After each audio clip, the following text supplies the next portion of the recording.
Bismillahirrahmanirrahim. Assalamualaikum warahmatullahi wabarakatuh. Bismillah, alhamdulillah, wassalatu wassalamu ala habibillah Sayyidina Muhammad ibn Abdillah wa ala alihi wa sahbihi wa mawalah.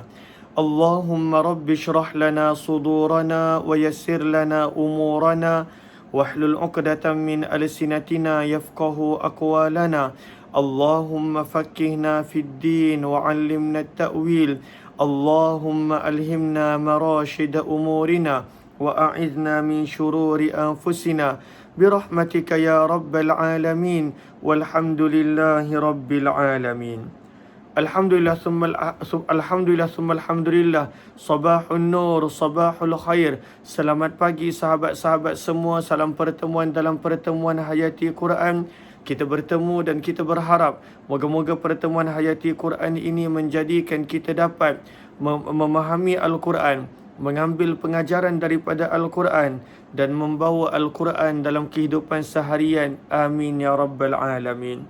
Lalu mohon je sebaik sahabat-sahabat untuk bantu share, bantu untuk kongsi, bantu untuk sebar luas. Sambil itu mohon je sebaik sahabat untuk maklumkan adakah suara saya jelas, dan kalaulah jelas mohon maklumkan jelas daripada mana.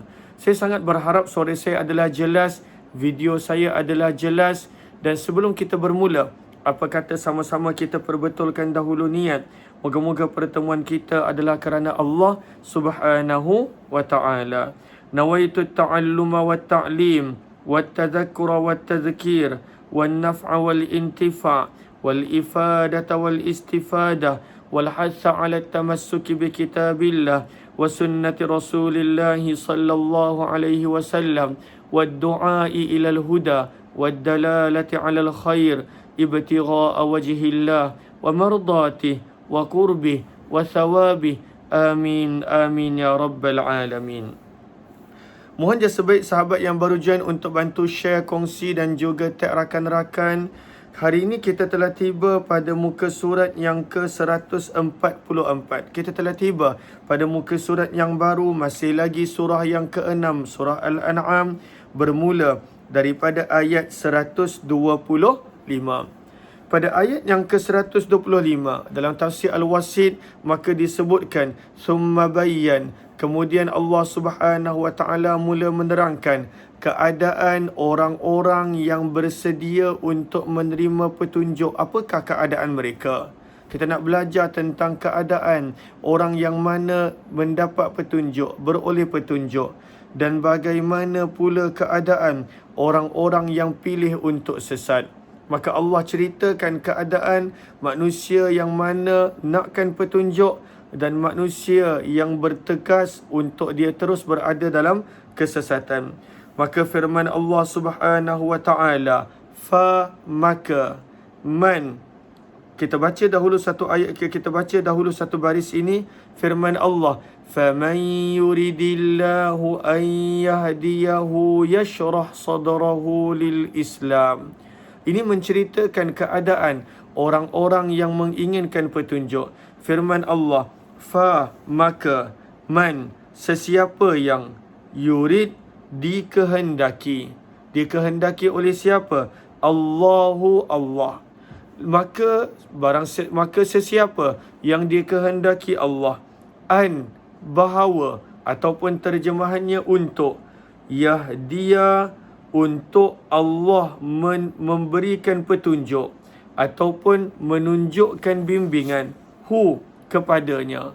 Maka apakah keadaan orang yang mana diberikan petunjuk? Yashrah, pasti Allah akan melapangkan, sadrahu, dadanya, hatinya, lil Islam, untuk Islam, menerima Islam.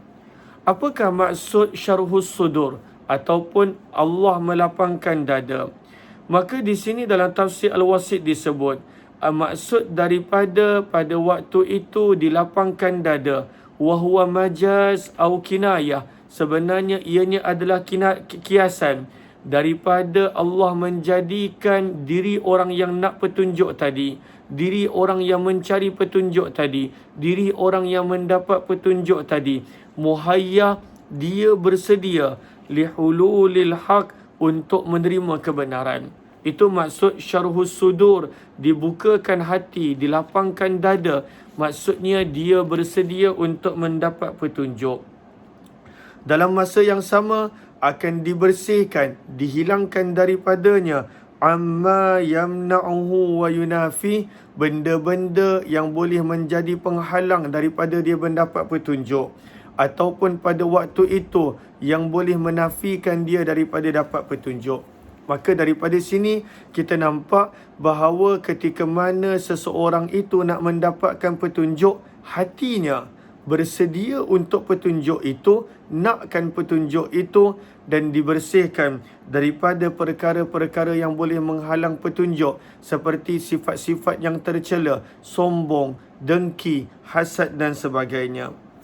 Di sini dalam tafsir Al-Wasit dibawakan sepotong riwayat yang mana Nabi SAW suila, pernah ditanya berkenaan tentang ayat yang kita baca, ayat 125 daripada surah yang ke-6, surah Al-An'am ini. Maka Nabi SAW ditanya, wahai Rasulullah, bagaimanakah Allah melapangkan dada ataupun hati manusia? Maka sabda Nabi SAW, nurun, dengan Allah meletakkan cahaya. Di mana? Di dalam hati orang tersebut.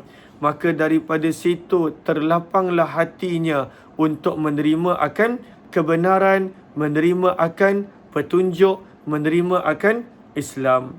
Maka orang yang bertanya itu bertanya lagi kepada Rasulullah, fahal lidzalika min amarah, wahai Rasulullah, ada tak orang yang mendapat cahaya yang menjadi penyebab lapangnya hatinya ini, ada sebarang tanda yang boleh kami kenal?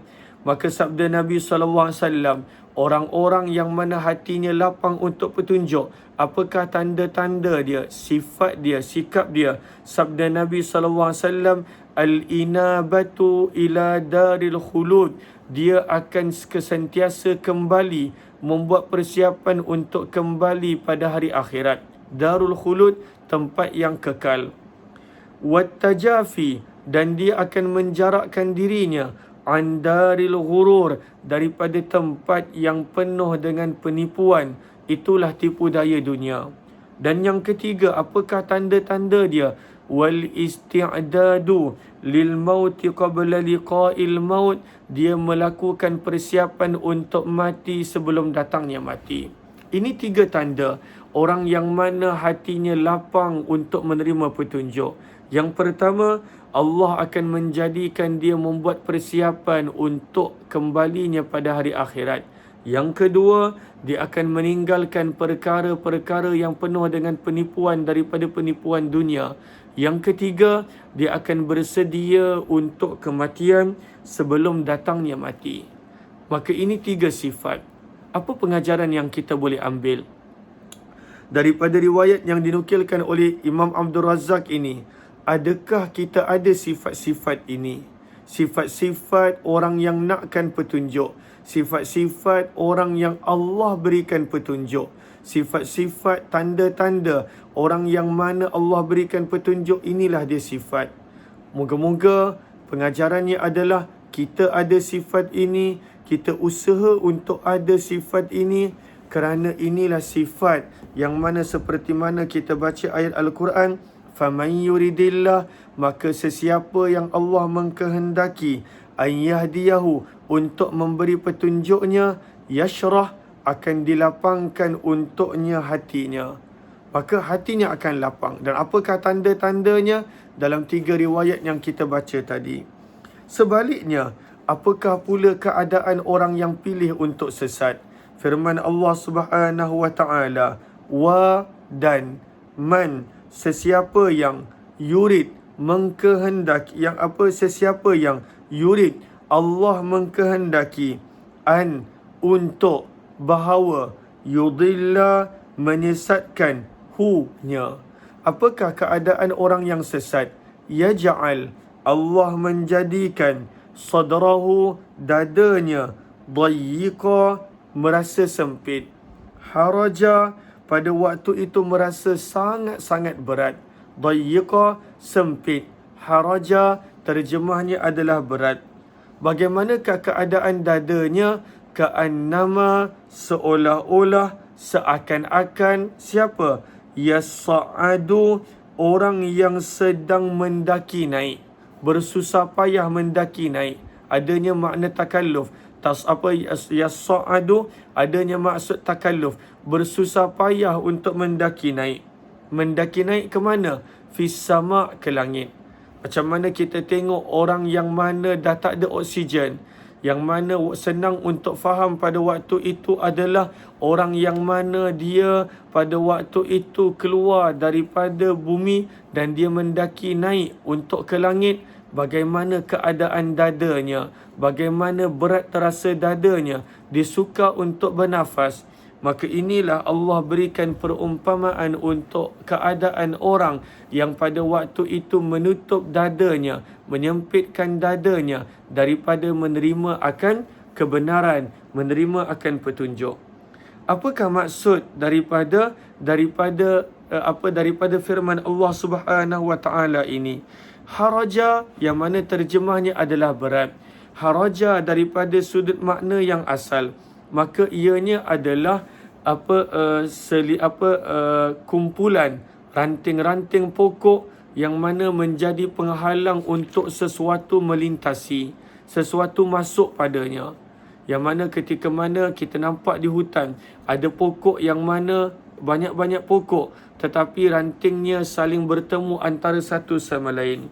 Maksud sebab disebutkan di sini. Maka Allahumma salli ala Sayyidina Muhammad. Ada orang pernah membaca ayat ini di hadapan Umar bin Khattab radhiyallahu ta'ala anhu. Maka bila tiba pada perkataan haraja, maka Umar bin Khattab bertanya kepada yang membaca itu, "Wahai budak, apakah maksud haraja dalam bahasa Arab?" Maka pemuda itu menjawab, haraja maksudnya adalah kumpulan ataupun ranting-ranting yang pada waktu itu berada di antara dua pokok yang menjadi pada waktu itu penghalang, penutup kepada binatang untuk lalu, kepada manusia untuk lalu. Maka disitulah kata Umar bin Khattab, kadzalika qalbul munafik, begitulah keadaan hati orang-orang yang tak nak petunjuk, orang-orang munafik. La yasilu ilaihi syai'un minal khair. Allah sebenarnya sedang menerangkan tak ada petunjuk yang boleh masuk ke dalam hatinya, sebab dia tutup hatinya. Daripada perkataan haraja yang diterangkan oleh Umar bin Khattab radhiyallahu ta'ala anhu yang ada dalam tafsir, maksudnya seliratan ataupun kumpulan ranting yang berada di antara dua pokok yang menjadi penghalang kepada manusia ataupun binatang melaluinya. Antara pengajaran yang kita boleh dapat daripada sini adalah seseorang itu dia sesat bukanlah kenapa, tetapi kerana dia sendiri yang tak nak petunjuk. Dia sendiri yang pada waktu itu menutup hatinya daripada menerima petunjuk. Lalu Allah gambarkan, Allah tunjukkan tamsilan. Keadaannya adalah seperti orang yang sempit dadanya, berat terasa dadanya. Pada waktu itu tertutup dadanya, maka menunjukkan pada waktu itu dia tidak mahu petunjuk, dia tidak mahu akan kebenaran, dia tidak mahu mendengar akan hak. Maka daripada sini disebut wa fihi isyarah, pada ini adanya isyarat bahawa iman pada waktu itu terhalang daripada untuk masuk, petunjuk terhalang daripada untuk masuk, kerana dia sendiri yang tak nak. Maka kita telah nampak keadaan orang-orang yang pada waktu itu beriman, nakkan petunjuk, hatinya terbuka. Allah letakkan cahaya pada hatinya. Sebaliknya, orang yang mana pada waktu itu dia tak nak petunjuk, dia tutup hatinya. Hati dia menjadi haraja. Dan kita telah terangkan kata-kata daripada Umar bin Khattab tentang makna haraja. Bahkan dadanya menjadi sempit, seperti mana Allah gambarkan orang yang pada waktu itu bersusah payah mendaki ke langit. Maka pada waktu itu keadaan dalaman dia sempit, dia rasa sempit. Begitulah keadaan orang yang mana tak nak petunjuk, dia tutup hatinya, dia tak suka kepada kebenaran, dia tak suka kepada pada waktu itu petunjuk dan hidayah daripada Allah Subhanahu wa ta'ala. Apa yang kita boleh belajar daripada ini? Antara yang kita boleh belajar daripada ini, pengajaran yang ke Allahumma salli ala Sayyidina Muhammad. Pengajaran yang ketiga, bahawa sebenarnya manusia itu dia yang menentukan dia mahu ambil jalan yang mana. Apabila manusia itu dia terpesong dan sesat, sebenarnya dia yang kena persoalkan dirinya, kenapa dia tak buka dirinya untuk mendapat petunjuk dan hidayah. Dan sebaliknya, ketika mana seseorang itu dah dapat petunjuk, dia sepatutnya bersyukur kerana mendapat nikmat tersebut.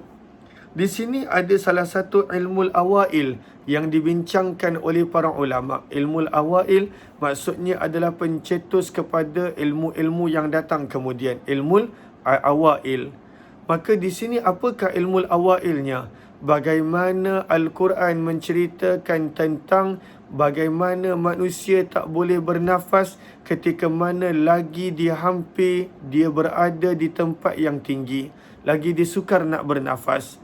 Maka daripada sini datanglah kajian-kajian sains menceritakan tentang tak adanya oksigen, tentang perlunya manusia akan oksigen, yang mana Allah gambarkan pada perkataan hati manusia itu sempit, seolah-olah seakan-akan dia bersusah payah mendaki naik ke tempat yang tinggi. Maka ini adalah ilmu awail, pencetus kepada oksigen, pada waktu itu kajian menunjukkan manusia sampai ke bahagian mana dia boleh bernafas dan bilakah tak adanya oksigen pada bahagian yang mana. Ilmu awail ini banyak dibincangkan juga oleh para ulama, memberi makna pencetus kepada ilmu-ilmu yang datang kemudian. Ketika mana inilah sikap orang yang menutup hatinya daripada menerima iman, daripada menerima petunjuk, daripada pada waktu itu menerima akan kebaikan. Maka firman Allah Subhanahu wa taala, kadzalika, yang demikian itulah, yaj'alu, Allah menimpakan ar-rijsa, rijis ke atasnya. Apakah terjemahan rijis? Maka dalam tafsir Al-Wasit disebut rijis memberi makna siksaan. Satu, rijis di sini juga memberi makna penghinaan, sebab dia sendiri yang tak nak petunjuk dan iman. Rijis yang ketiga, pada waktu itu memberi makna laknat, dia dilaknat kerana pada waktu itu tidak mahu menerima petunjuk. Firman Allah, kadzalika, yang demikian itu, yaj'alullah, Allah menjadikan, menimpakan ke atas orang-orang yang tidak mahu petunjuk tadi, ar-rijsa, siksaan, kehinaan ataupun laknat, alallazi, kepada ke atas, allazina, orang-orang yang la yu'minun, mereka tidak mahu beriman. Maka inilah penerangan Allah tentang keadaan orang yang nak petunjuk, bagaimana dia buka, dia lapangkan hatinya, dadanya untuk mencari petunjuk, lalu Allah beri. Dengan Allah meletakkan cahaya. Sebab itu, ini juga dibicarakan oleh Imam Ghazali dalam kitabnya Minhajul Abidin, bahawa setiap manusia itu ada cahaya dalam hatinya.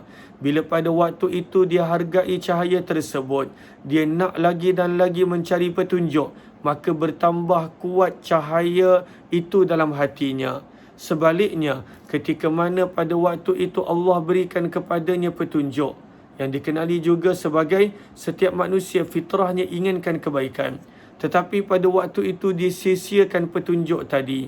Dia tak nak layan akan bisikan-bisikan mengajak kepada kebaikan, akan desakan hatinya pada waktu itu menginginkan kebaikan, akan permintaan hatinya tentang perkara yang baik. Dia tak nak, dia abaikan, dia buat maksiat. Maka seperti mana yang Nabi SAW terangkan, setiap maksiat bila dia berlaku, setiap dosa apabila berlaku, maka timbullah titik hitam pada hati manusia. Maka cahaya tadi akan menjadi malap, sehinggalah pada suatu keadaan hilanglah, padamlah cahaya tersebut, menjadikan manusia tidak lagi mampu membezakan mana satu baik, mana satu jahat, mana satu buruk. Sebab itulah firman Allah Subhanahu wa taala bahawa hanya agama Islam pada waktu itu adalah jalan yang benar dan jalan yang lurus. Firman Allah pada ayat yang seterusnya, ayat 126, walaupun orang-orang ini tak mahu beriman, walaupun orang-orang ini mereka tutup hatinya daripada kebenaran dan keimanan. Firman Allah Subhanahu wa taala, wa hadza, dan inilah siratu, jalan mustaqima, yang lurus. Maka di sini kata para ulama tafsir, wa hadzal bayan, dan inilah penerangan daripada Allah tentang kenapa datangnya Al-Quran, kenapa datangnya baginda Nabi sallallahu alaihi wasallam, kerana pada waktu itu nak menunjukkan kepada manusia tentang inilah wahadha, dan inilah siratu, jalan rabbika, Tuhanmu wahai Muhammad, mustaqima, jalan yang lurus, jalan yang boleh menyampaikan manusia kepada redha Allah, jalan yang pada waktu itu menyelamatkan manusia daripada kemurkaan Allah Subhanahu wa taala. Adakah jalan ini tersembunyi? Adakah jalan ini sukar untuk dicari? Firman Allah, tidak. Qad, sesungguhnya, fassalna, kami telah menjelaskan, al-ayat, ayat demi ayat. Namun siapakah yang mendapat manfaat daripada penerangan tentang ayat-ayat ini? Firman Allah, liqaum, untuk golongan yang yadzakkarun, ingin menerima peringatan. Lalu orang yang mana mencari peringatan, nakkan peringatan, dia akan dapat manfaat daripada penerangan tentang ayat-ayat Allah. Dia akan dapat manfaat daripada penerangan yang ada dalam Al-Quran. Kerana ini jalan yang lurus, jalan yang tak tersembunyi, jalan yang telah diterangkan oleh para utusan Allah dan para Nabi. Qad fassalna, kami telah jelaskan. Namun siapakah yang akan mendapat manfaat? Liqaumi yadzakkarun, untuk orang-orang yang mahu menerima peringatan. Orang yang tak nak terima peringatan, maka dia akan tolak dan dia akan abaikan penerangan-penerangan ini. Inilah yang kita dapat ambil pengajaran pada hari ini. Dua ayat, ayat yang seterusnya, ayat 127 sebenarnya masih lagi ada kaitan dengan ayat 126 yang mana kita akan sambung pada pertemuan yang lain. Terima kasih kepada sahabat-sahabat yang melapangkan masa bersama, yang kali pertama join. Mohon jasa baik untuk join Telegram channel Kuliah Umar Aziz. Yang kali pertama join, jangan lupa untuk follow Facebook page Umar Aziz dan juga bantu sharekan program-program yang lain. Terima kasih kepada semua. Harap kita diterima amalan kita pada bulan yang mulia ini. Amin amin ya rabbal alamin. Wabillahi taufiq wal hidayah. Assalamualaikum warahmatullahi wabarakatuh. Jazakumullahu khairah. Terima kasih di atas segala perhatian yang telah diberikan. Terima kasih semua.